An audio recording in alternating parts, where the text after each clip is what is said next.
ଭାବୁଛନ୍ତି ଆପଣମାନେ ମୁଁ ଏଠି କ'ଣ କରୁଛି ତ ମୁଁ ଆଜି କାଟୁଥିଲି ଗୋଟା କାଜୁ ଯେହେତୁ ବହୁତ ଦିନ ହେଲା ଘରେ ରହିଯାଇଥିଲା ଆଉ ମୁଁ ଆଜି କଲେଜ ଯାଇନଥିଲି ସେଥିପାଇଁ ମା ମୋତେ କହିଲେ କି କାଜୁ ଗୁଡ଼ା ସବୁ କାଟିଦେବା ପାଇଁ। ତ ମୁଁ ଏଠି ଯାଇଥିଲି କାଜୁ କାଟିବା ପାଇଁ ଆଉ କାଜୁ କାଟିଲା ବେଳେ ମୋତେ ହଠାତ୍ ଗୋଟେ ସାଉଣ୍ଡ ଶୁଭିଲା ତ ମୁଁ ବାହାରକୁ ଯାଇକି ଦେଖିଲା ବେଳକୁ ରାସ୍ତା ପୁରା ବହୁତ ଭିଡ଼ ହେଇଯାଇଥିଲା।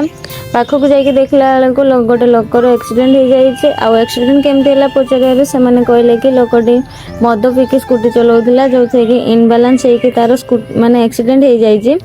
ତ ଲୋକଟିର ବିଶେଷ କିଛି କ୍ଷତି ହୋଇନଥିଲା। ଭଗବାନଙ୍କୁ ବହୁତ ବହୁତ ଧନ୍ୟବାଦ କି ଲୋକଟି ଭଲ ଅଛି, ବେଶୀ କିଛି କ୍ଷତି ହେଇନି, ବାସ୍ ଟିକେ ଟିକେ ଖଣ୍ଡିଆ ହେଇଯାଇଛି।